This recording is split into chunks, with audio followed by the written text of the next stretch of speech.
So I am a bit of a strange individual in this respect. I would always compare myself to the sufferings and the struggles of other people and be like, they have suffered so much, they have struggled so much. I'm envious because I haven't been able to suffer as much as them. I'm envious that they are able to have this gratitude and this complete submission to Christ's law. Mind you, this isn't just Christians, I'm talking about non-Christians. The law is the law, right? The law that we're speaking about, which is the eternal universal principle. It's universal. I've seen it so many times. You can be an atheist, a believer in God, Christian, you can be anything. The law is the law.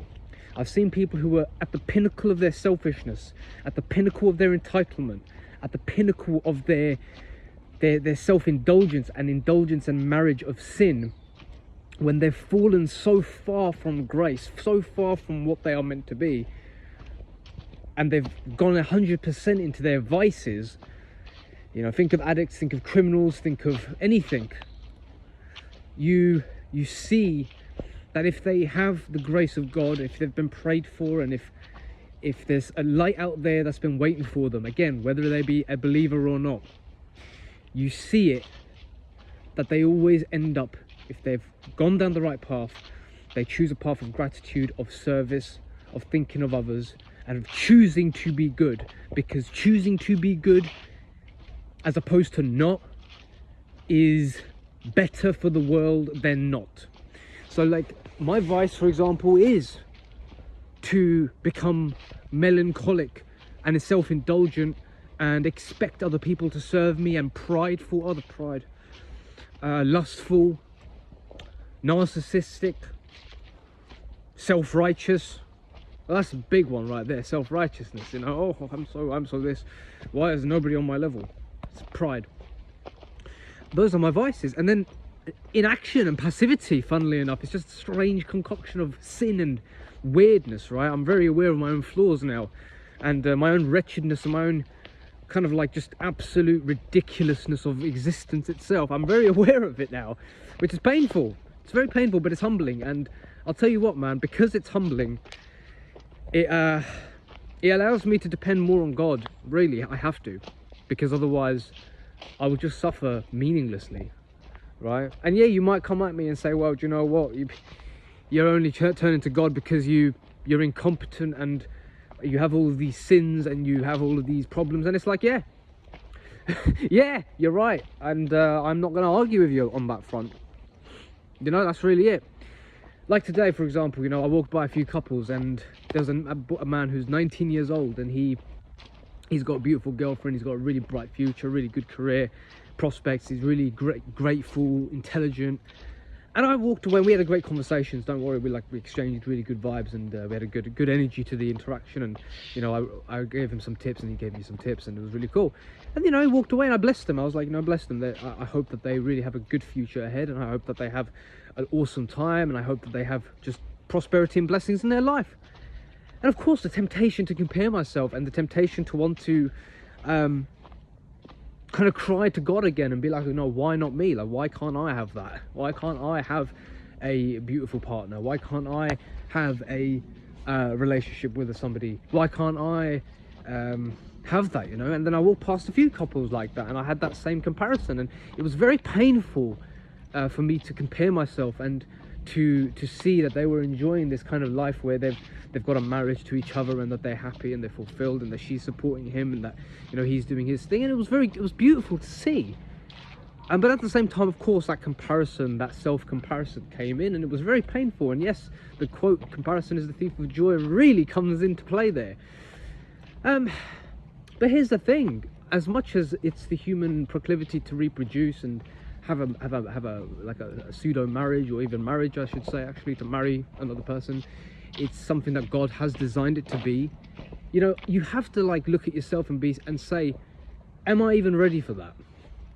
Because let's be real, pride will certainly get in the way and say, yeah. But realistically, if I look at myself, I'm an incredibly lustful individual and self-righteous, and not really a giver, not really someone who gives. I'm not somebody who thinks of others. I'm not somebody who goes out of their way to help others either. I mean, don't get me wrong, you know, Christ has come into my heart a little bit and has decided to have mercy on my soul and guide me, and I'm running with that 100% of the time. But realistically, my narcissism and pride has gotten in the way of my own life, my whole life. And I've not been a good person. I've been very self-indulgent, very, very prideful, very narcissistic, and I would not be a good partner at all. I would not be someone who serves the other person to the best of my ability, to make sure that they are loved and their well-being at the main thing that is in my mind, if that's English. Because that's what marriage is, or being in a partnership is you think of the other person's well-being more important than your own. That's why marriage is a beautiful thing, by the way. It's a beautiful thing, and that is what marriage is supposed to be, and that is what a relationship is supposed to be. It's not a casual thing where you just fall into it. And look, I've had opportunities to have casual relationships. I never wanted them. Of course I wanted the physical act. Of course I did. I'm a man. I'm not going to come at you and say I'm not carnal. I'm a very carnal person. The only carnal indulgence that I have right now is food. But yeah, I've had opportunities to indulge carnally, and funnily enough, they always came when I was at the height of my spiritual path. But I did turn them down. I did.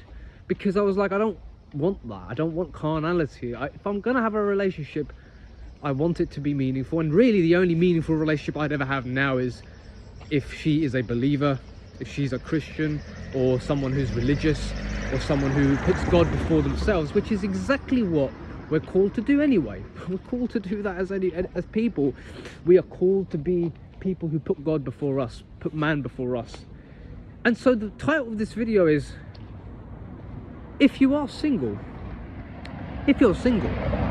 you are called to marry God, and you're called to marry humanity.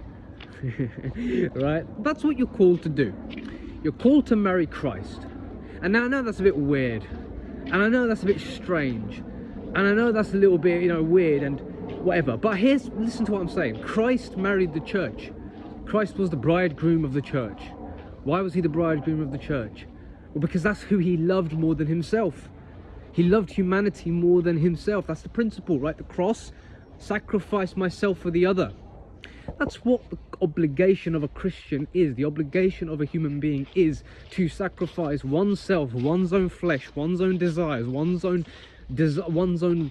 cravings, one's own inclinations, one's own temperament, one's own whatever ever gets in the way of the well-being of others. You sacrifice that for the sake of others. Now, of course, there's a limit. If it's wrong, it's wrong, right? But Christ even gave us a little answer into that as well. He showed us exactly how we deal with injustice. Call it out. He used his voice, he used his speech, right? And of course, I train martial arts. My training only has gone up since I've put Christ first, because now it's like, this is for the sake of others. I train my hands so that I can protect others. I train my hands and my body so that I can protect innocent people if they're ever victimized. I train my voice, I train my mind so that I can speak up and advocate for the helpless and the voiceless. I could care less about myself, really. I really could care less about myself. I don't really care too much. It's a bit of a vice, bit of a problem, but I don't know, it's not that much of a problem, because I still will speak up for the sake, when I need to speak up, for the grace, by the grace of God. But that's the thing. If you are single and you went, you know, had something that, well, two things really. If you're single and you have a Christ-like calling, really, because that's what's going on here, right? You're meant for something more, is what I'm saying.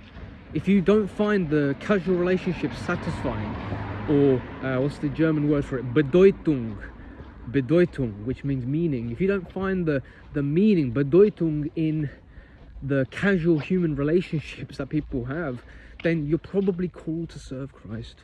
You're probably called to serve in a more Christ-like manner, which means what I'm doing right now, which is just pouring out to you as well. I want you to kind of like walk away with this video and really think to yourself, all right, you know, how much have I given? How much have I served humanity?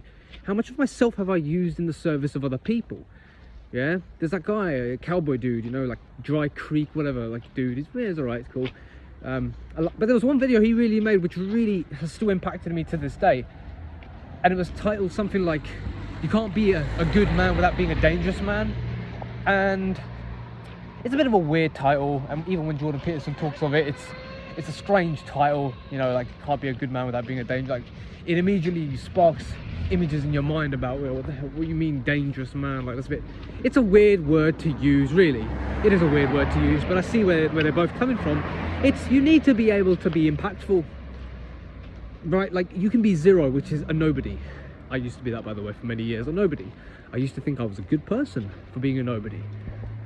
Yeah, that's so delusional. No, you are not a good person if you're a nobody. Being a good person is active.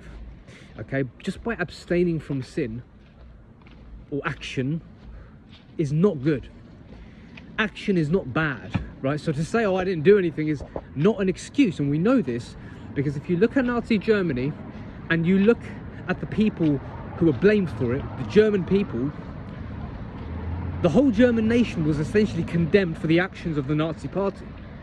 Now, many of those German citizens were not Nazis.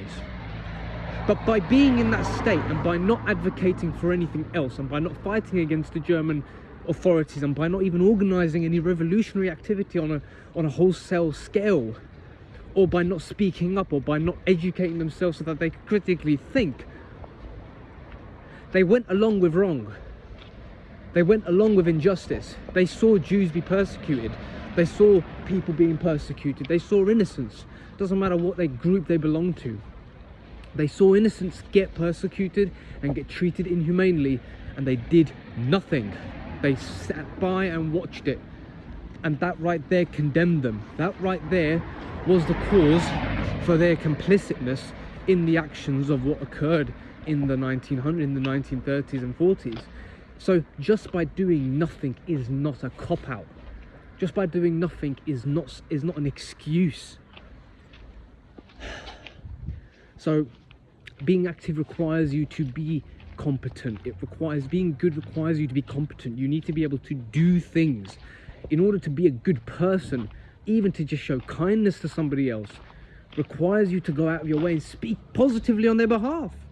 Yeah, it requires you to know how to talk well, right? To be able to help an old lady requires some degree of physical and mental strength, right? To stand up for someone. I think the highest nobility, really, as what Christ says, is the highest form of sacrifice is the ability and the desire and the willingness to die for one's friends, which means you offer the highest sacrifice, which is everything that you have, which is your life, for the sake of somebody else, for a friend. And if you look at all the religious traditions, you'll find that as a universal narrative and a universal example of what it means to be a good person. I used to think that by being passive and sitting back, I'm being a good person. That's not the case. Being a good person is active focus, the service and the seeking of God's will in that moment, and bearing your cross. I use the cross as an example, but you can use any form. You know, logotherapy is kind of like a rational form of that. You know, what's my purpose in this moment? It's still a bit, you know, higher. You still seek higher forms of meaning, because you ask yourself, what's the meaning of my purpose here in this moment? You know, and yes, it's a question and it orients you to the highest good in that moment. God is what God basically is, isn't it? What was the creator put me here for? But anyway, I don't care about divinity and theology. We're just talking right now. To be a good person requires you to be active. And yes, probably you are going to marry the church. We'll see. It's a season in your life. Be grateful for the season in which you've been called.